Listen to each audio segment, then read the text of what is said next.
बच्चों, आज के इस वीडियो में आपका बहुत बहुत स्वागत है। मैं आपको शब्द पढ़ा रही थी और मैंने उसमें आपको शब्द के भेदों का जो वर्गीकरण का आधार है वो मैंने पढ़ाया था, जिसमें मैंने आपको बताया था कि शब्द के वर्गीकरण का आधार 4 है। उत्पत्ति के आधार पर, बनावट के आधार पर, प्रयोग के आधार पर और अर्थ के आधार पर। तो इसके चारों उपभाग यानी उत्पत्ति के आधार पर जो तत्सम, तद्भव, देशज और विदेशी शब्द हैं वो मैंने आपको समझाया। फिर उसके बाद मैंने आपको समझाया बनावट के आधार पर शब्द के भेदों में रूढ़ शब्द, यौगिक शब्द और योग रूढ़ शब्द। उसके बाद मैंने आपको प्रयोग के आधार पर शब्द बताया, विकारी शब्द और अविकारी शब्द। उसके बाद मैंने आपको अर्थ के आधार पर दो भेद बताया, सार्थक शब्द और निरर्थक शब्द। अब सार्थक शब्दों के भेद की बात अगर करें तो सार्थक शब्दों के 4 भेद होते हैं। समानार्थी, ध्यान से सुनिएगा, समानार्थी, विपरीतार्थक, एकार्थी और अनेकार्थी। आज मैं उन्हीं शब्दों की यानी पर्यायवाची, विलोम, समानार्थी, विलोम, एकार्थी और अनेकार्थी के कुछ उदाहरण आपको देने चल रही हूं। तो आज सबसे पहले मैं आपको समानार्थी शब्द के लिखवाती हूं।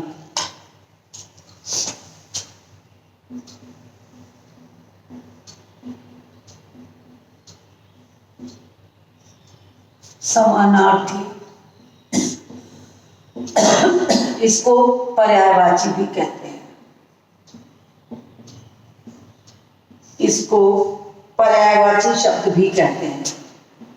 तो मैंने दोनों इसलिए लिख दिया है कि ये जो है सार्थक शब्द का भेद है, जिसको कि कक्षा के दौरान पढ़ाते समय इतने ज्यादा नहीं लिखाए जा सकते, इसलिए मैंने अब आपको शुरू किया है। तो अग्नि, मैं 3-3 लिख रही हूँ ताकि आपको याद रहे। आग, अनल, 4-4 कर देती हूँ। आग, अनल, पावक और हुतासन। जो थोड़े सरल हैं वो मैं आपको दे रही हूँ लिख के, ताकि आपको याद रहे। और अधिकतर परीक्षाओं में जो होता है वो दो पर्यायवाची शब्द लिखने को आता है। अंबर, आकाश, नभ, गगन, आकाश, नभ, गगन, व्योम या आसमान भी कर दीजिए। आसमान कर देते हैं, आसान आपके लिए सरल रहेगा। आसमान, व्योम लिखेंगे तो आपको भूल जाएगा, कठिन भी रहेगा। उसके बाद तीसरा लिखते हैं, तो ज्यादा नहीं लिखेंगे, थोड़ा थोड़ा करेंगे। अमृत शब्द, अमृत शब्द के लिए पीयूष, अमी, सुधा। पीयूष, अमी, सुधा, पीयूष, अमी, सुधा और सोम। सोमरस कहते हैं अमृत को, सोम। उसके बाद कमल लिखा देते हैं। जो सरल है उनको दे रहे हैं थोड़ा आपको। कमल का पंकज, नीरज, अंबुज और सरोज। उसके बाद गंगा का लिखवा देते हैं। कुछ कुछ लिखवाएंगे, सारा नहीं संभव है। गंगा में सुरसरी, सुरसरी, देव नदी,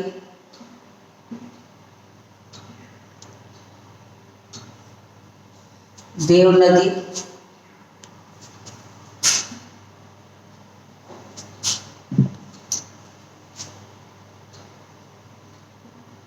सुरसरी, देव नदी, भागीरथी,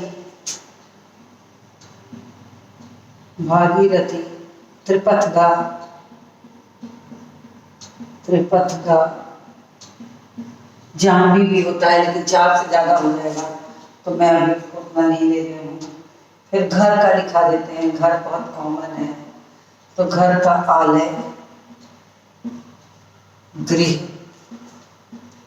निकेतन, सदन।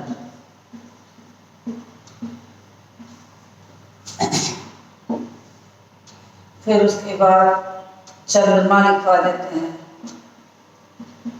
चंद्रमा, चंद्रमा में चंद्र, चांद,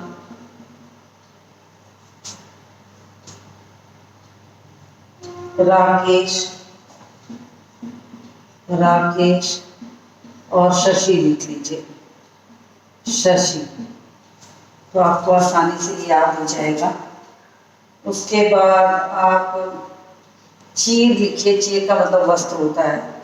चीर का पट, वस्त्र, वसन,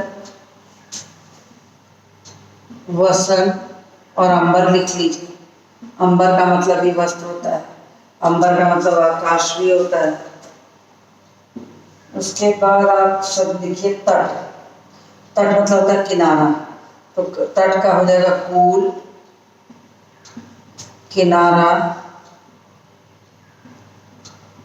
तट के बाद कूल, किनारा, कगार, कछार, कगार, कछार। फिर उसके बाद शब्द हो सकता है तालाब लिखवा देते हैं। तालाब में सरोवर, पोखर, सरोवर, पोखर, पोखर या पोखरा कुछ भी कह सकते हैं। पोखर, ताल, तड़ाग लिख लो, ताल लिख लो, ताल तलैया कुछ भी लिख लो, 4 ये हो गया। तो मुझे लग रहा है इससे ज़्यादा आपको नहीं दिखेगा, तो मैं इसको रब करूँ उससे पहले आप स्क्रीनशॉट लीजिए। चलिए इसको स्क्रीनशॉट लेते हैं, 10 शब्द और लिखवा देते हैं।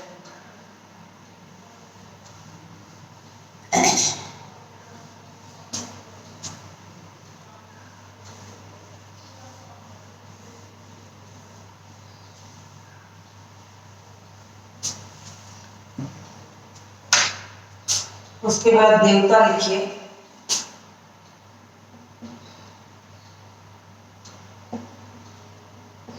मैं बिल्कुल कॉमन वाले आपको दे रही हूँ जो प्राय पूछे जाते हैं।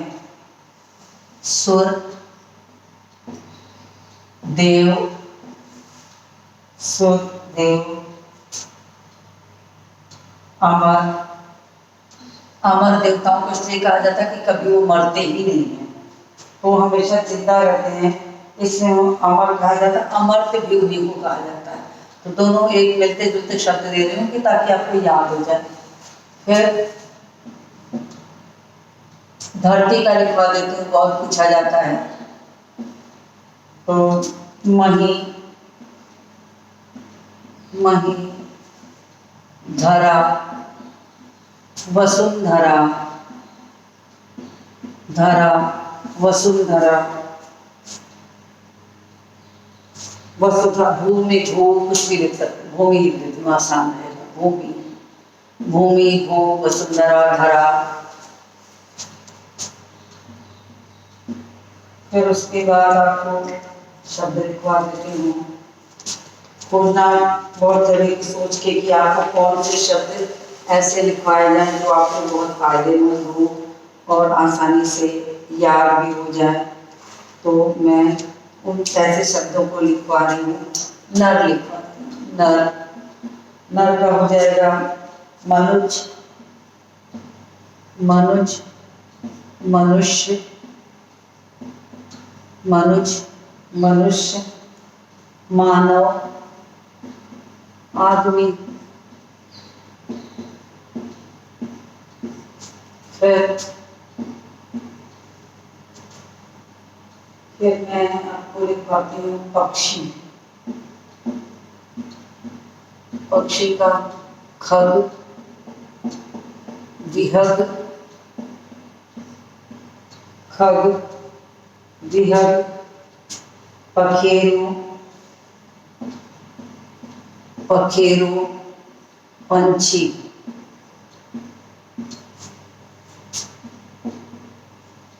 फिर उसके बाद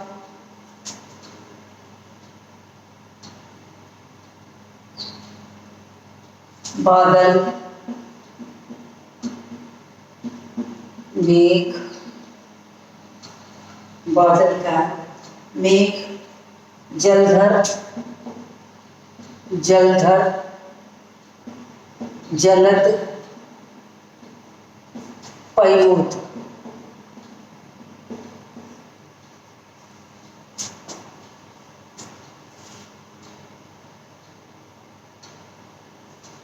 फिर रात लीजिए, रात का निशा, रात्रि, रजनी, निशा, रात्रि, रजनी, यामा।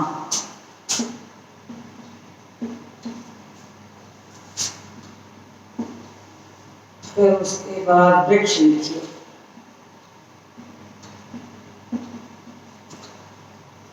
तरु, विटप, पादप, तरु, विटप, पादप, ध्रुव।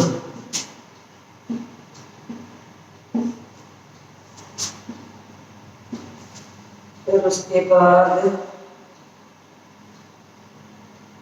शत्रु, बैरी, दुश्मन,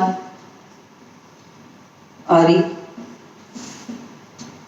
अरि, बैरी, दुश्मन, अरि, रिपु।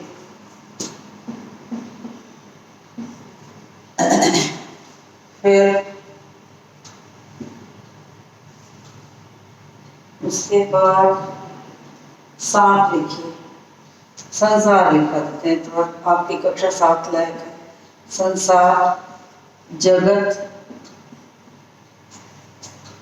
संसार, जगत, विश्व, दुनिया, जग। आपके स्टैंडर्ड को थोड़ा सा दिमाग में रख के चल रहे हैं कि जो आपके लायक लगे वही लिखवा रहे हैं, तो समुद्र लिखवा देते हैं।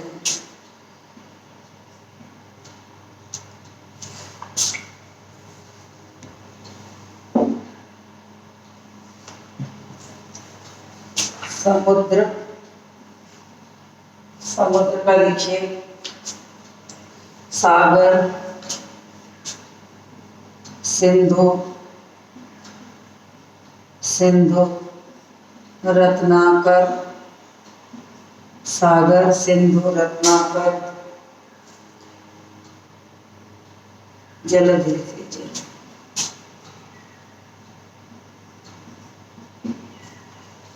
तो 20 शब्द हो गए हैं। मुझे लग रहा है कि आपके लिए इससे ज़्यादा लिखाना संभव नहीं है, तो आप इतना स्क्रीनशॉट ले लीजिए इसका।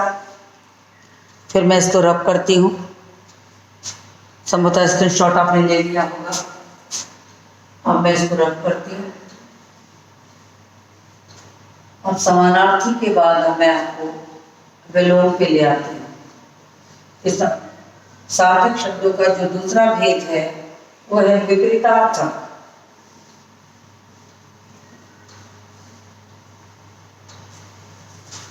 सार्थक शब्दों का जो दूसरा भेद है वो है विपरीतार्थक।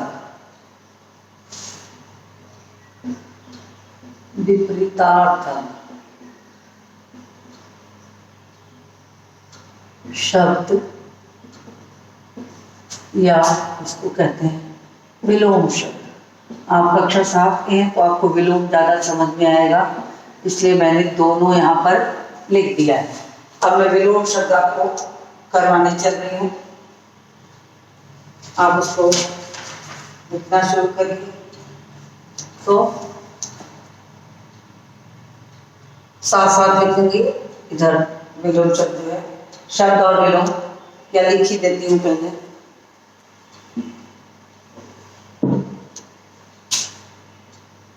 शब्द और विलोम।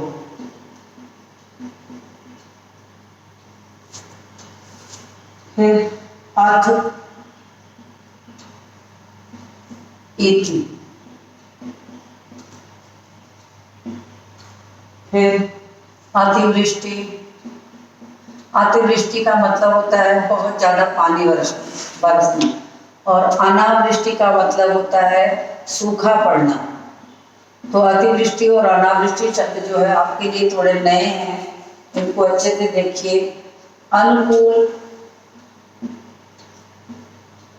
अनुकूल, प्रतिकूल। फिर अनुज, अग्रज।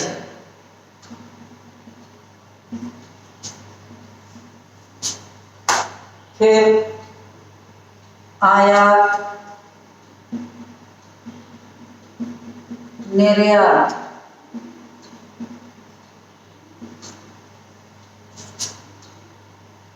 फिर उचित, अनुचित।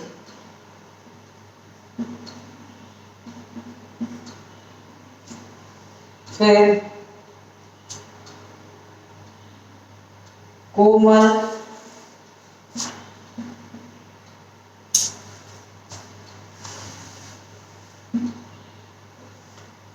कोमल, कोमल, कठोर।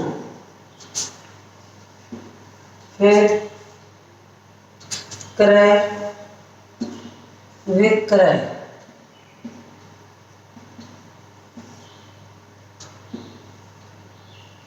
कृतज्ञ, कृतघ्न। कृतज्ञ का मतलब होता है उपकार को मानने वाला, और कृतघ्न का मतलब होता है जो उपकार को नहीं मानता। घृणा, प्रेम।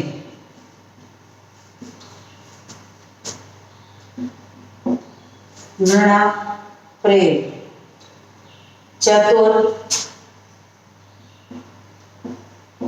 मूर्ख।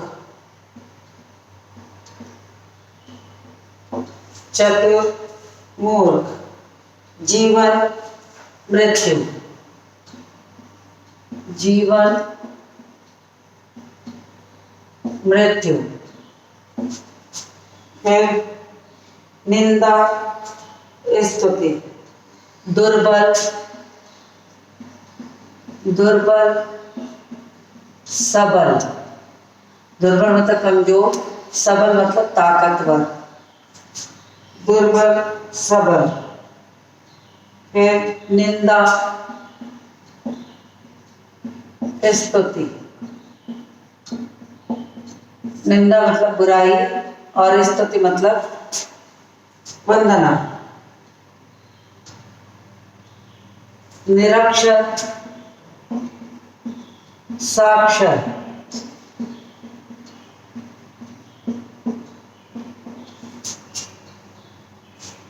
नवीन, प्राचीन। नवीन का मतलब होता है नया, प्राचीन का मतलब होता है पुराना। फिर पंडित, मूर्ख।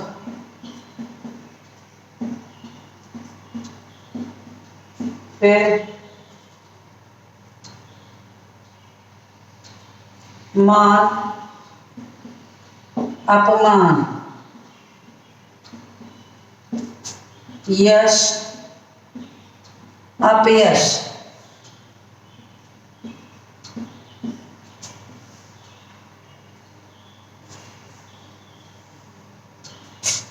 सार्थक, निरर्थक। सार्थक,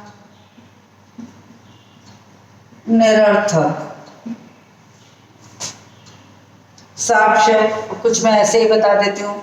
साक्षर, निरक्षर,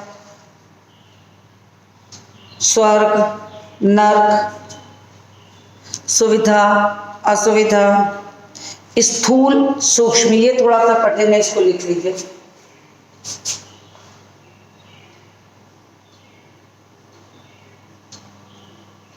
स्थूल, सूक्ष्म। तो हालांकि एक पढ़ रहा था तो फिर भी मैंने इसको लिखवा दिया। तो इसका स्क्रीनशॉट लीजिए, फिर मैं रब करूँ।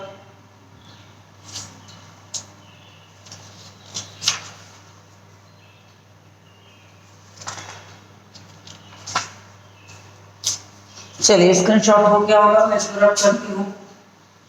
और एकार्थी पहले मैं छोड़ देती हूँ, अनेकार्थी पहले दिखा देती हूँ, क्योंकि एकार्थी शब्द बहुत ज़्यादा आपको व्याकरण में नहीं पूछे जाते, अनेकार्थी शब्द पूछे जाते हैं।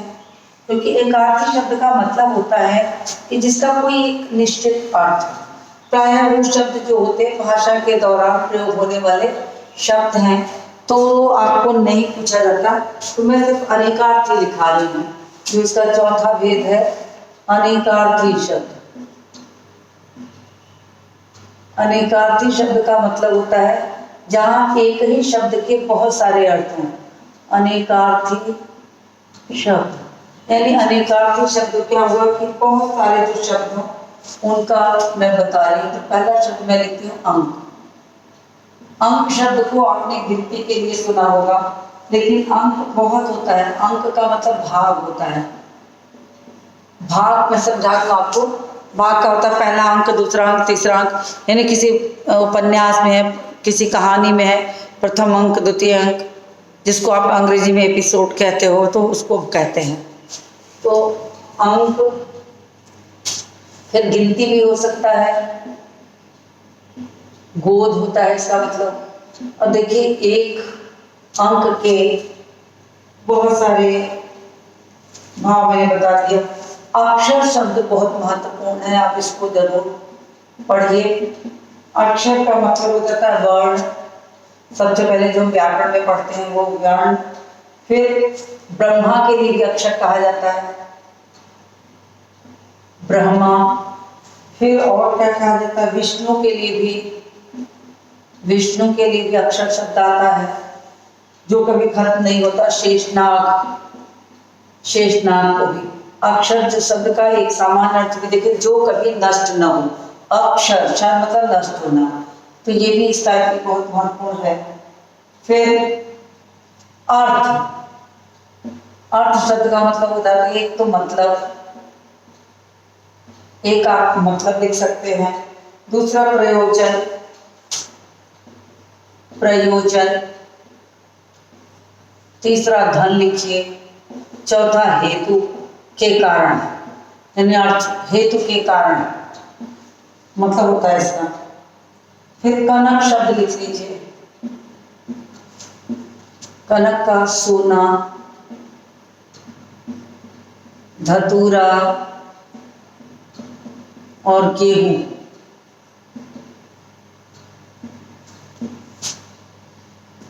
फिर कर, देखिए कर भी बहुत इंपॉर्टेंट है।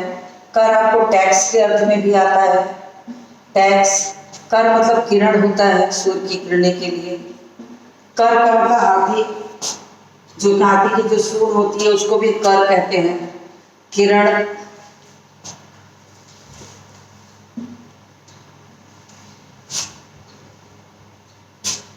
कर का मतलब हाथ भी होता है, और हाथी की सूंड भी होती है, हाथी की सूंड। तो देखिए, जो बहुत मुझे ठीक लग रहा है वो मैं लिखवा रही हूँ। गुरु शब्द आपको जानना चाहिए। तो गुरु का तो एक मतलब अध्यापक ही होता है। गुरु का एक तात्पर्य अध्यापक है, और एक भारी के अर्थ में आता है गुरु। फिर दीर्घ के अर्थ में भी आता है गुरु, और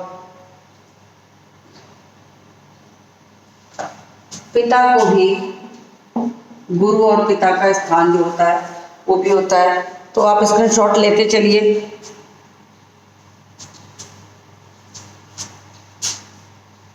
फिर उसके बाद गाय करा देती हूँ, गौ। गौ का करा देती हूँ कि गाय इंद्रिय,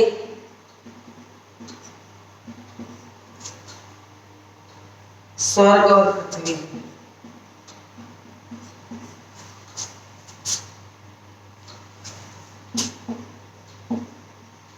इतने अर्थ होते हैं। फिर घट, घट मतलब घड़ा होता है। घट सामान्य लोग इसको घड़े के रूप में जानते हैं। घड़ा, घट शरीर को भी कहते हैं। घट का मतलब मन भी होता है। और घट, घट लगा दिया जाएगा यानी जगह जगह, अगर दो जगह जगह लिखा जाए तो घट घट, तो जगह जगह के अर्थ में भी इसको कर सकते हैं। घट घट का मतलब स्थान के अर्थ में कहने का मतलब, मैं यहाँ स्थान लिख देती हूँ ताकि आपको समझ में आ जाए। जगह जगह का मतलब अलग अलग स्थान, तो घट कहते हैं। फिर चपला, चपला शब्द के देखिए कितने अर्थ होते हैं। बिजली होता है, चपला का बिजली होता है। फिर चंचल, चपला लक्ष्मी को भी कहते हैं, लक्ष्मी को कहते हैं। चपला चंचला को कहते हैं, चंचल या चंचला या स्त्री,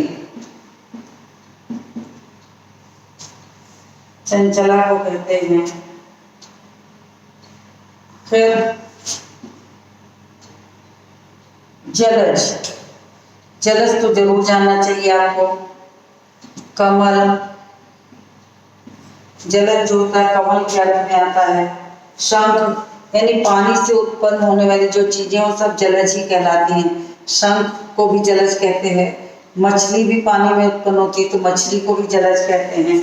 प्राय लोग इसको कमल के अर्थ में जानते हैं, मगर पानी से उत्पन्न होने वाली जो चीजें होती हैं वो सब जलज होती हैं। क्योंकि कहने का मतलब, ज का मतलब होता है उत्पन्न होना, और जल से उत्पन्न होना, तो जल से कमल ही नहीं उत्पन्न होते, बहुत सारी चीजें जो है उत्पन्न होती हैं। दल शब्द करा देती हूँ।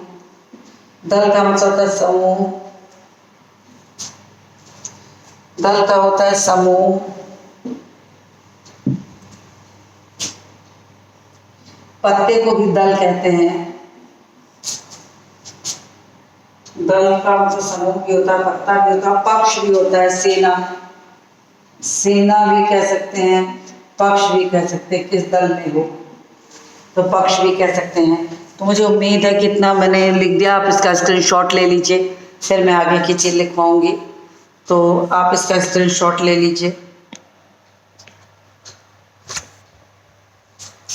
आपने ले लिया होगा स्क्रीनशॉट।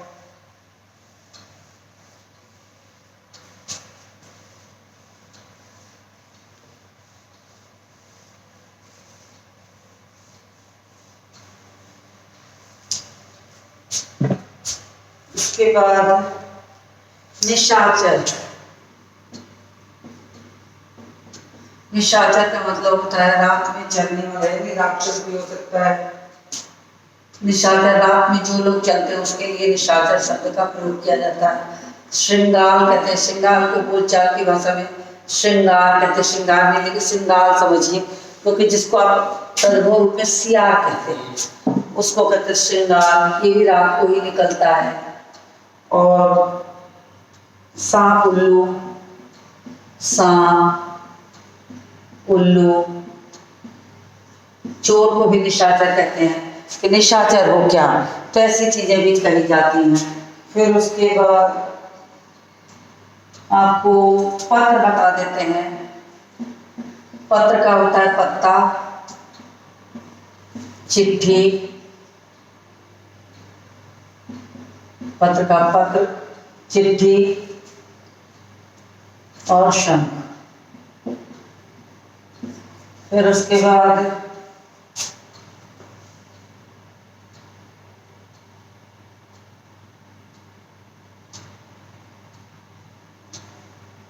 रक्त, रक्त में होता है खून, खून के अर्थ को भी रक्त कहते हैं, केसर को भी रक्त कहते हैं क्योंकि केसर भी लाल रंग का होता है। तो खून, केसर और कमल को भी, कमल भी लाल रंग का होता है तो कमल के लिए भी रक्त प्रयोग किया जाता है रक्त में। तो करीब करीब मैंने वो शब्दों को चुना है जो इम्पोर्टेंट हैं और आपके लायक हैं। तो मुझे उम्मीद है कि इतने सार्थक शब्दों के, इन भेदों के जो उदाहरण थे वो आपको परीक्षाओं में काम आएंगे। तो इसी के साथ इस वीडियो को समाप्त करती हूँ। आप इसका स्क्रीनशॉट ले लीजिए, ले लिया होगा आपने। तो इसी के साथ इस वीडियो को समाप्त करती हूँ और मिलती हूँ आपसे अगले वीडियो में।